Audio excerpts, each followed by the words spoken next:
Welcome back.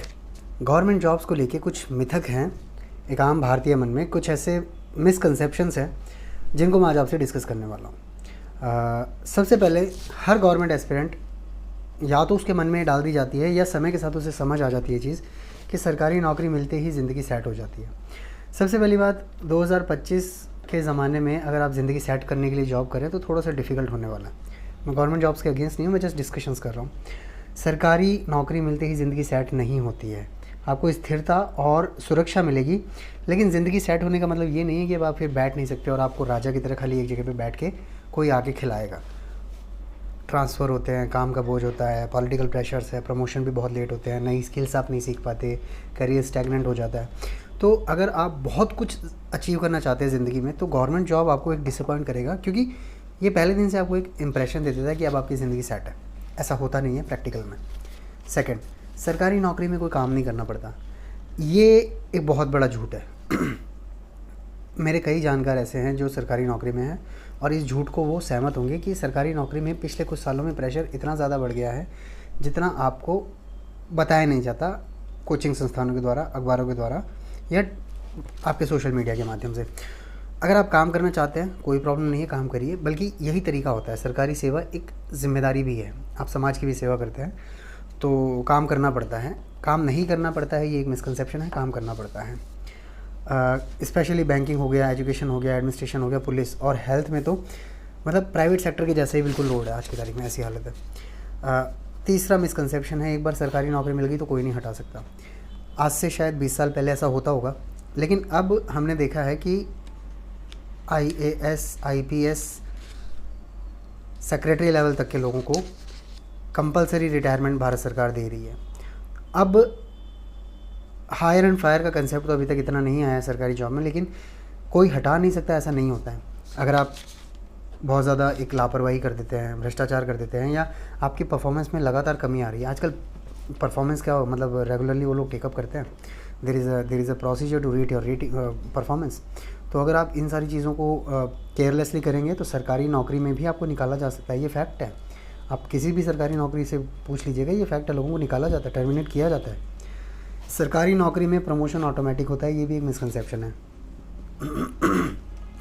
पहली बात तो सरकारी नौकरी में प्रमोशन ऑटोमेटिक नहीं होता, आपको फ़ाइट करना पड़ता है, सीनियरिटी होती है, फिर पॉलिटिक्स होती है, फिर रिजर्वेशन होता है, डिपार्टमेंट के अंदर सीट्स कम की जा रही है पिछले काफ़ी समय से, तो प्रमोशन ऑटोमेटिक तो नहीं होता है, ये फैक्ट है।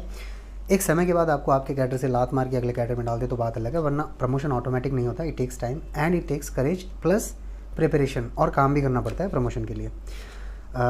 एक मिसकंसेप्शन जो है वो ये है कि सिर्फ UPSC या SSC के थ्रू ही आप गवर्नमेंट जॉब्स पा सकते हैं। ऐसा नहीं होता यार, बहुत सारे तरीके हैं। हर स्टेट का एक लोक सेवा आयोग होता है, स्टेट पब्लिक सर्विस कमीशन है, PSU के एग्ज़ाम होते हैं, ONGC का एग्ज़ाम है, गेल का एग्ज़ाम है, सेल का एग्ज़ाम है, भेल का एग्ज़ाम है, फिर उसके बाद IBPS और SBI का PO की क्लर्क की भर्ती निकलती है, फिर रेलवे की भर्ती निकलती है, फिर टीचर एलिजिबिलिटी टेस्ट है, रीट है, और फिर उसके बाद NDA डिफेंस वगैरह के एग्ज़ाम्स हैं। तो तरीके तो बहुत है गवर्नमेंट जॉब्स के, प्रशासनिक सेवा के तरीके बहुत है, लेकिन ये UPSC और SSC 2 एग्ज़ाम आपने सुने हैं, इसके अलावा भी बहुत तरीके होते हैं। एक मिसकंसेप्शन ये है कि सिर्फ इंग्लिश मीडियम वाले ही इस एग्ज़ाम में सफल हो पाते हैं। अधिकांश एग्ज़ाम में इंग्लिश मीडियम वालों को थोड़ी सी प्रायोरिटी मिलती है, क्योंकि ये एक एलिजिबिलिटी टेस्ट की तरह लिया जाता है, लेकिन हिंदी पेपर में भी काफ़ी लोग सक्सीड करते हैं। बल्कि स्टेट के अंदर तो अभी आप लोगों ने देखा होगा, इंडिया के अंदर एक नया चलन चल पड़ा है। कर्नाटका में आपको कन्नड़ा सीखना है, महाराष्ट्र में मराठी सीखना है, पंजाब में पंजाबी, गुजरात में गुजराती, तमिलनाडु में तमिल। सो इन सारी चीज़ों को अगर आप पाओगे तो इंग्लिश का जो एक एवरेज या आप लोगों ने परसेप्शन बना रखा है वैसा होता नहीं है। इंग्लिश के बिना भी काफ़ी सारे लोग इस एग्ज़ाम को क्लियर कर लेते हैं। एक मिसकंसेप्शन ये है कि सरकारी नौकरी में सैलरी बहुत कम होती है। इसके जवाब में काफ़ी लोग कहेंगे कि लीगल सैलरी कम होती है, इलीगल सैलरी काफ़ी होती है। ऐसा नहीं होता, करप्ट है, इंडिया के अंदर करप्शन है, लेकिन ये कह देना भी उचित नहीं है कि भारत का हर बंदा करप्ट है, क्योंकि भारत अगर इतना बड़ा देश चल रहा है तो वो एक कारण से ही चल रहा है। अगर सभी लोग करप्ट होते तो ये देश नहीं चलता। So there are people who are not corrupt, और वो अनफॉर्चुनेटली अपनी सैलरी पर ही डिपेंडेंट रहते हैं। लेकिन उनके लिए गुड न्यूज़ ये है कि 7वें वेतन आयोग के बाद सैलरी काफ़ी अच्छी खासी हो गई है।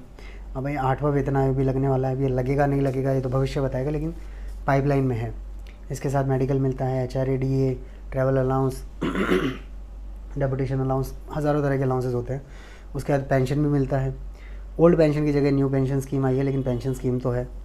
सो सरकारी नौकरी में सैलरी कम होती है, लेकिन आपको आपकी आपकी लाइफ का ध्यान रखा जाता है सरकारी सेवा में। तो ये हैं वो चीज़ें जो सरकारी नौकरियों के मिसकंसेप्शन के बारे में हैं। बाकी करते रहिए अपनी प्रिपरेशंस। जय हिंद, थैंक यू।